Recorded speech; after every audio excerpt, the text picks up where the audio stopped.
Hey, welcome to the Insider edition of the Upland Nation podcast. I'm Scott Linden, your host. Glad you could join me. Thanks for the compliments. Appreciate your reaction to these bonus editions every other week. Exploring a single topic or something that's on my mind. Maybe talking with somebody a little bit further in depth, or exploring a subject like that. And in this in this edition, I'll call it After the Point. Yeah, we are going to work on a few things for your next bird hunt, 5 in particular, that might make it just a little bit better. 5 ways to improve your next bird hunt, from better shots to improved dog work and a little bit of everything else. Hope you enjoy it. Mercifully, it'll be shorter than our regular editions. And it's all made possible by CableGangz Dog Stakeout Systems. That's CableGangz, CableGangz.com.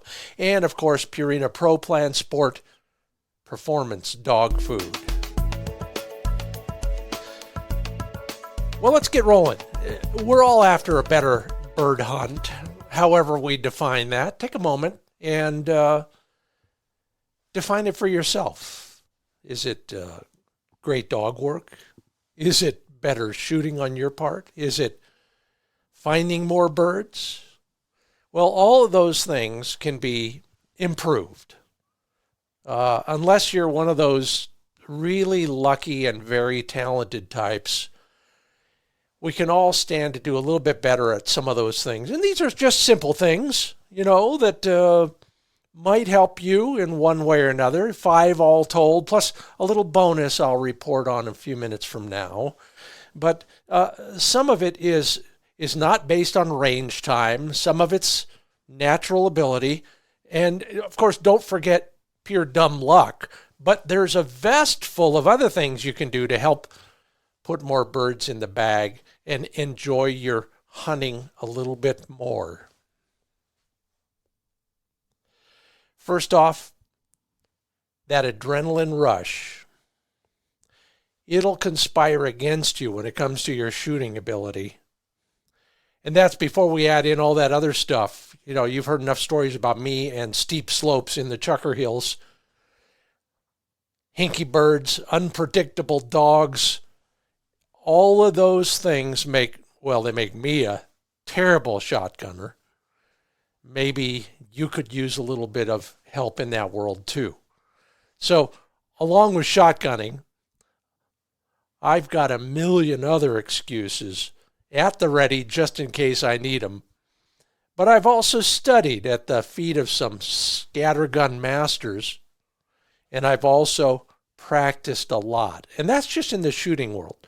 Try to do the same thing in the dog training and dog handling world. And, after all of that, I like to think maybe I've learned a thing or two about how this might work. So, with your permission, let me share some of the lessons I learned the hard way so you don't have to.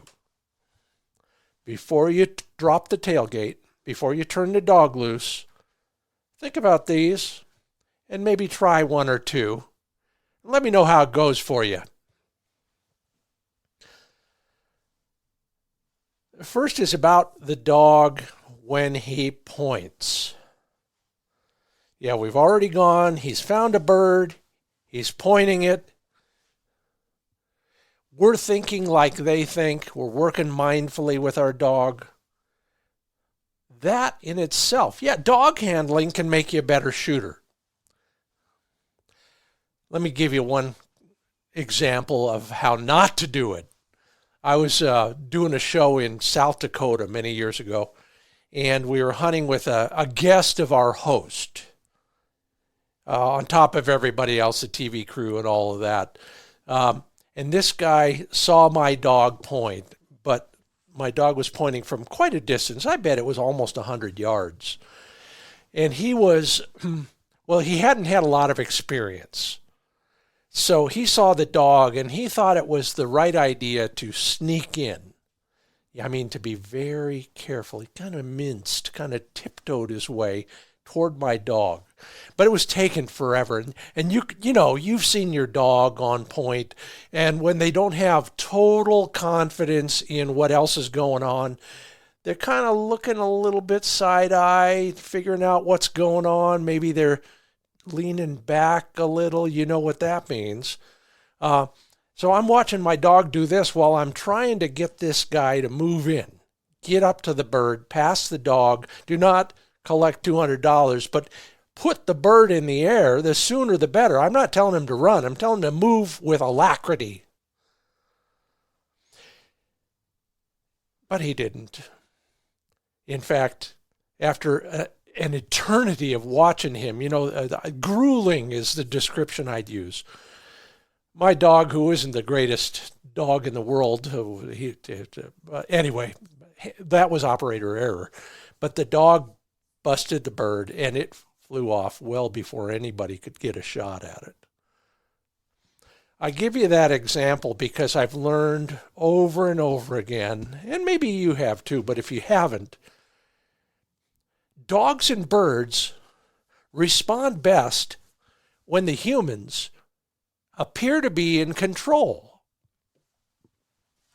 Yeah, once your dog hits a point, first off,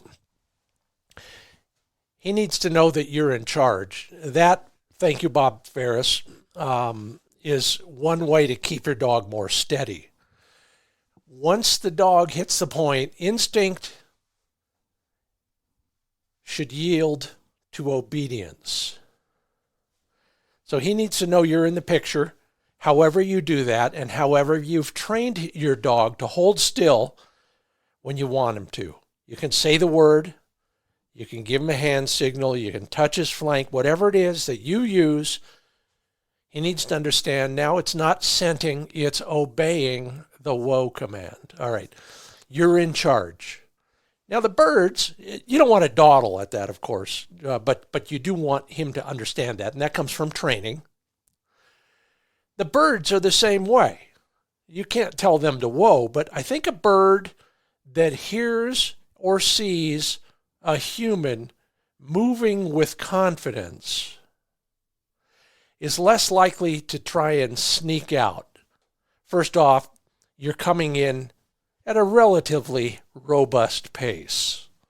Second, it just kind of boggles their tiny minds when something is being, what to them is perhaps maybe predatory.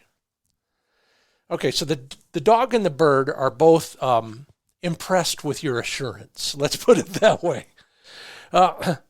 When you do come in, swing wide around your dog and approach the pointed bird from in front of your dog, of course. And ideally, if you can get out farther and move at an obtuse angle to the dog, that might cut off one of the escape routes if a bird chooses to run or walk, for that matter. You grouse hunters know how that's happening these days. There is this term I learned long ago from a guy who worked with wolves, and if I can pronounce it right, it'll be a miracle. Allelomimetic behavior. Allelomimetic behavior. Simply put, that's the highfalutin word for that. You know, the flock of birds that all jinx as one, or the school of fish that all turn together. Even a pair of wolves, which is the example he used, kind of trotting in parallel, moving together.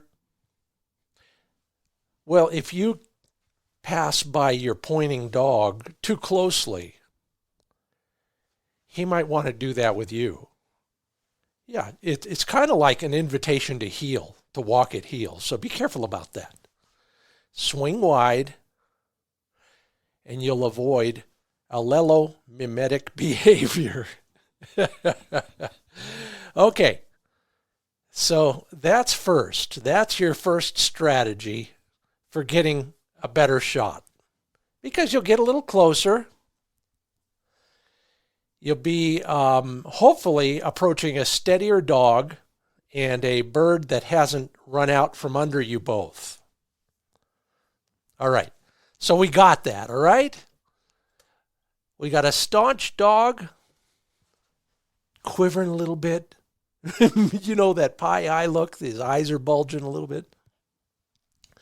So part number 2 of my 5 parts. Your dog's done his part. If you go to the range, especially, say, sporting clays or even skeet for that matter, the best shooters will anticipate that clay pigeon's trajectory and set their feet for it. Yeah, hard to believe, but your feet are the key to better shooting, especially with wild birds in less controlled situations. And I've experimented a lot. If you've watched me on TV over the years, you know I've had a whole bunch of different, shooting styles and stances. But I'm pretty good with any of those. And if you're on a slope, rough ground, or whatever, the bird catches you off guard. The only thing that's really critical is get them both on the ground so you can balance. And try to face them, starting out at least. You never know what will happen once a bird gets up. But starting off, fundamentally facing the direction you think the bird's going to fly. Now, you can make a study of that, and, I've done some of that. We all know most game birds are going to fly, number 1, away from the threat, but number 2, towards some sort of protection. In the Chukar Hills, it's a big boulder or a rocky point around the slope. In the grouse woods, it's the thickest timber. A lot of quail will fly low and get into that brush as soon as they can. So we kind of can make an educated guess about where they're going to go. So when you're walking up on the dog and the bird, kind of walk in a direction that keeps her feet facing that way. Then as the bird gets up, anchor your off foot, your left foot if you're a right-handed shooter, vice versa. Get that one, if nothing else, to adjust to the real trajectory that bird goes. You don't need to move both feet. Sometimes that might be hard, when it's lodged between 2 bowling ball-sized rocks, for example. But you can get your off foot at least in that direction. It'll also save you a microsecond or 2, but you got plenty of time. Ideally, you keep your feet nicely squared off and your feet about under where your shoulders are. That gives you the maximum arc. Think about it. I'm doing it now. Can you see me? You can hear me. I'm swinging from right to left. I have almost 180-degree arc. That gives me the maximum swivel room. Quite helpful on lightning fast bob whites. I'm Scott Linden. This is the Upland Nation podcast. It's a insider edition, I'm calling them now, for what it's worth. I've been inside for a while, and hopefully you're going to learn something about making this a better hunting season.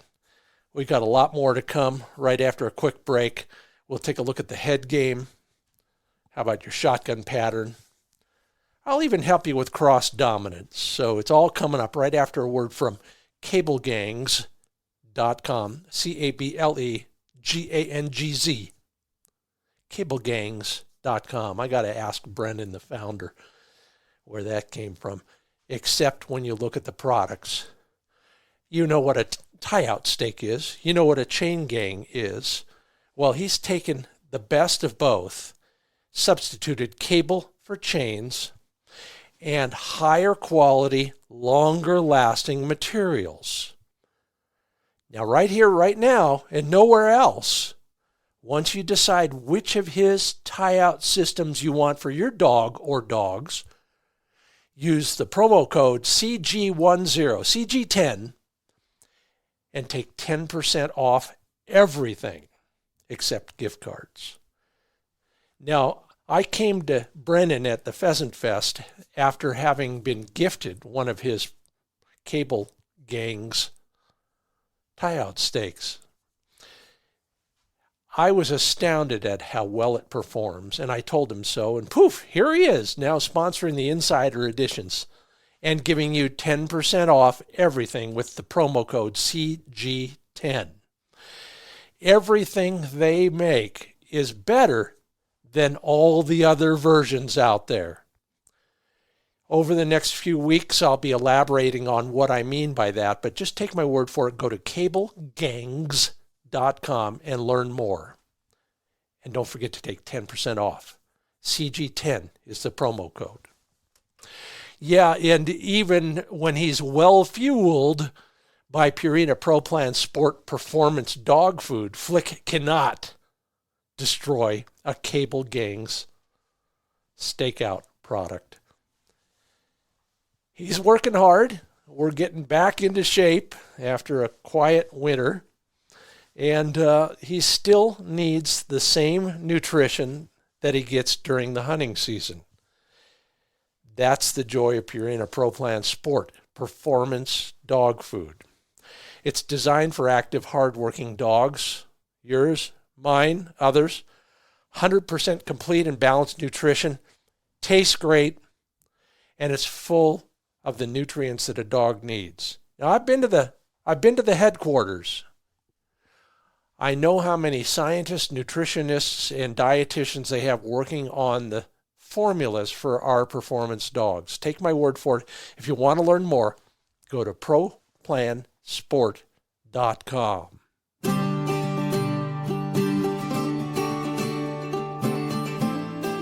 Welcome back to the Upland Nation Podcast, Insider Edition. I'm Scott Linden.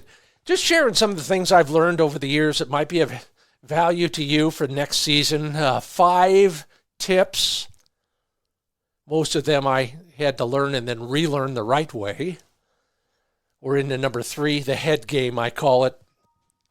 Yeah, I'm sorry, but so much of sport is, I guess I'll call it psychological.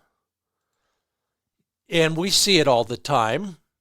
I don't think there's anybody who excels at a professional level without coaching of one sort or another. From Scotty Scheffler on the golf course to Patrick Mahomes on the football field, these folks all get advice. And, you know, you get to a certain level and you're not learning where to put your finger or how to put your foot on the ground, or you're learning the psychology, the attitude. Here's my thoughts in that subject. Just kidding. If you want to shoot better, move your cap brim higher on your forehead. Yeah, sometimes it's as simple as that. You doubt that? All right, get a shotgun, make sure it's unloaded. Put your hat on. Now, just to make it obvious, but this is still true when you wear it the way you normally wear it. Maybe bring that hat brim down just a little bit. It's a very sunny day. The sun is a little low, so you got it down a little lower. Now, focus on a target. Mount your gun. I'll bet as that target rises like a bird, your hat brim obscures your view. So what do you do then? You lift your head off the gun stock, and there goes the geometry of your sight picture. Unless you're lucky, and even I get lucky once in a while, you'll probably miss. All right, so that's part of the head game. Simple. Move your cap brim up just a little bit. Maybe just before you start walking in on it. It doesn't matter. But move it up. Part 2 of part 3. Once your dog's on point, he's totally focused on the bird.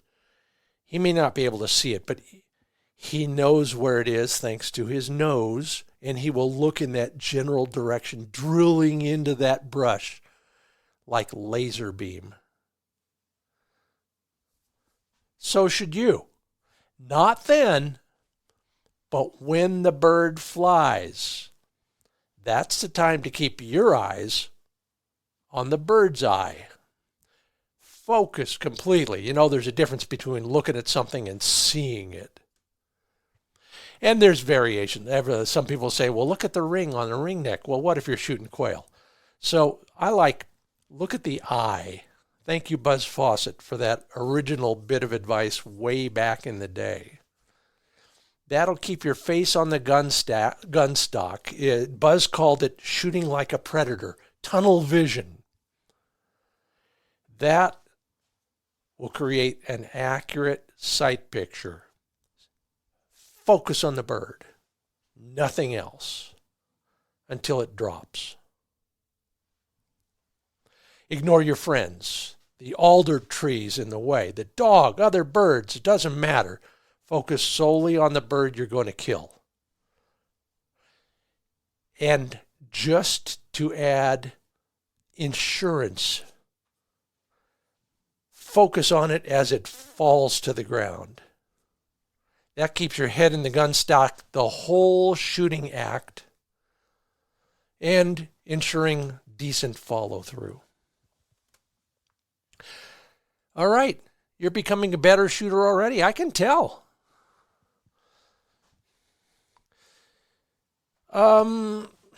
What about your gun? Well, we'll talk just a little bit about it. In the days of silk fly lines, when English anglers pioneered that whole world from Isaac Walton on down, well, they'd make their cast into that beautiful, clear water and watch the big brown trout rise up slowly, sip that little fly in, the imitation.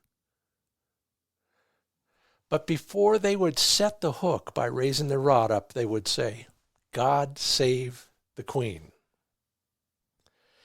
That gave the trout time to take the fly in his mouth and turn and basically set the hook himself. Because if you're a fly angler, you know half the time we're pulling that fly out of the mouth of the fish before he's got a good bite on it. I'll tell you a fishing story because it helps become a better bird hunter too, for a slightly different reason. Most shots on birds, pace it off. Go on a hunt and take the moment or two after every successful shot. Pace it off.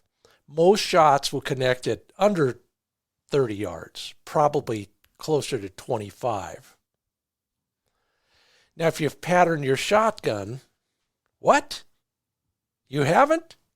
Get a refrigerator box, go out to the back 40, and do that. You know that an improved cylinder choke at 30 yards only makes a pattern about 3 feet in diameter.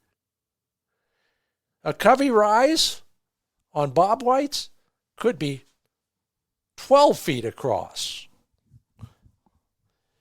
You got problems when you're trying to pattern your gun for a good shot if you're patterning it at 30 yards with an improved cylinder. At 20 yards, of course, it's even smaller. And with that condensed shot cloud, there's little chance of actually hitting something. You doubt me? How many times have you flock shot and missed every bird in the covey? My point? Open up your pattern. In rare instances, there are rationale for a tighter pattern. But most of the time, on most birds, most of the year, improved cylinder might be the tightest choke you want to use. And the point is, it is because we're shooting a lot sooner on birds than we think we are. Pattern your shotgun at 20 yards instead and see what I mean. That's more likely the distance you're going to shoot at. Another trick along those lines to help your pattern open up just a little more. When birds fly, focus on the eye. Hey, I just made a rhyme. I didn't mean to. But if you take that half second more to focus your eye and your head on the bird will get out just a little farther. Your pattern will open up just a little bit more and put the odds in your favor. Worth a consideration. And just as a sidebar to that, I did the math, and I've said it before, but I'll say it again too. The fastest game bird, once they got all their momentum going, plus a tailwind, plus going downhill, and the earth spinning in the correct direction, will get up to 45, 50, maybe 60 miles an hour. But that's after a standing start. Take your time. Do all those things right. Say God save the Queen. Because your shot string comes out of the muzzle at 950 miles an hour. Your shot is never going to lose the race with any game bird. I'm Scott Linden. This is the Upland Nation podcast. Just offering up a few suggestions I learned the hard way here on our Insider Edition every other week, in between publication of the regular editions. So, why bother? Well, he's called a bird dog. And if you're like me, you hunt to watch your dog work. Part of his reward is helping you put a bird on the ground, because that's when the reward really hits home for him. He gets to pick it up and carry it around. That's the ultimate payback, the intoxicating taste, smell, the feel of a bird in his mouth. I want to shoot better so that my dog is happier. Well, I do those things to up the odds in my favor, and now so can you. And as a bonus, one more thing. If you're not hitting them, even after all of that and all the instruction and all the advice from that guy next to you on the trap line, I got some suggestions for you. And they have to do with one of my biggest challenges. And thank you again, Buzz Fawcett, for pointing it out to me. First thing he did in the first lesson I took from him. And you can do it too. Are you cross-dominant? No.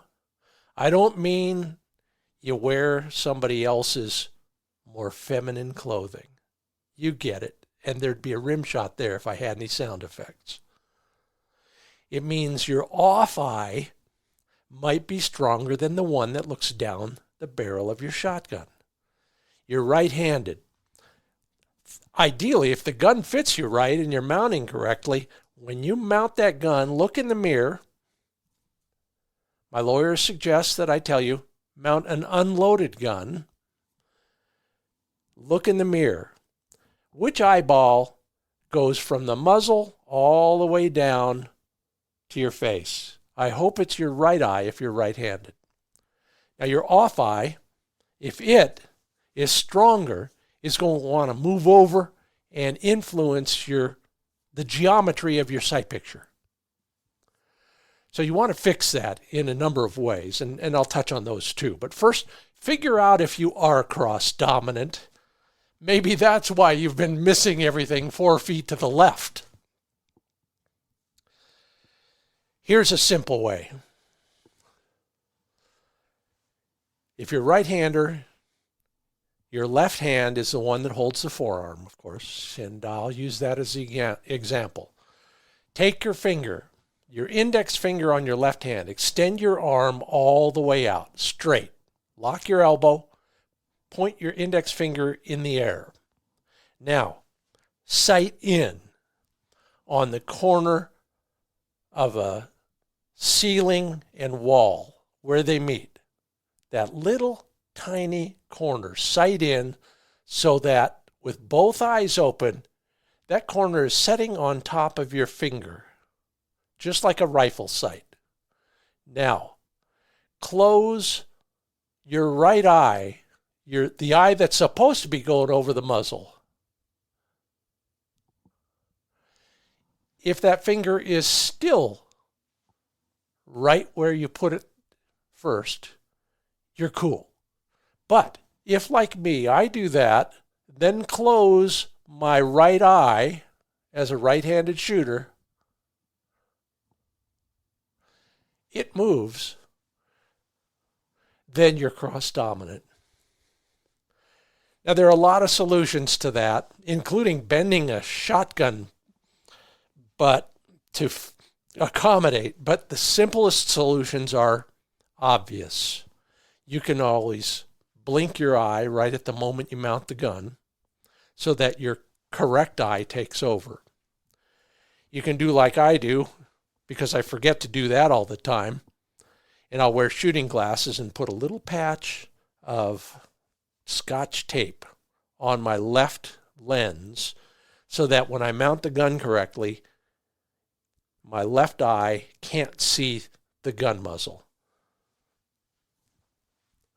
That way I can leave both eyes open, get the benefit of perspective, whatever else the opticians call it, and I can still see, because that patch will be way up high, so I can still see where I'm walking. I probably won't fall off a cliff.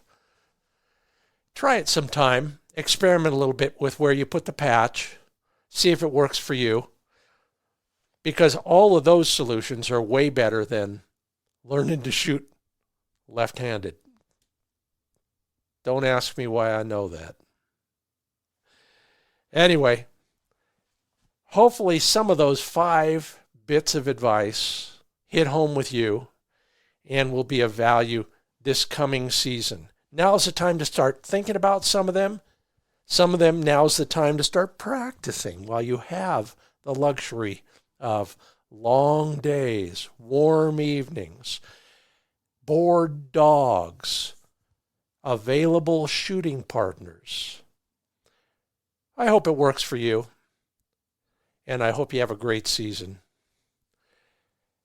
These insider editions of the Upland Nation podcast are brought to you by our friends at CableGangz Stakeout Systems, Cable, CableGangz.com. Learn more. And from Purina Pro Plan Sport Performance Dog Food. Learn more at ProPlansport.com. I hope you're having a great spring. I'm Scott Linden. Thanks for listening to this insider edition of the Upland Nation podcast.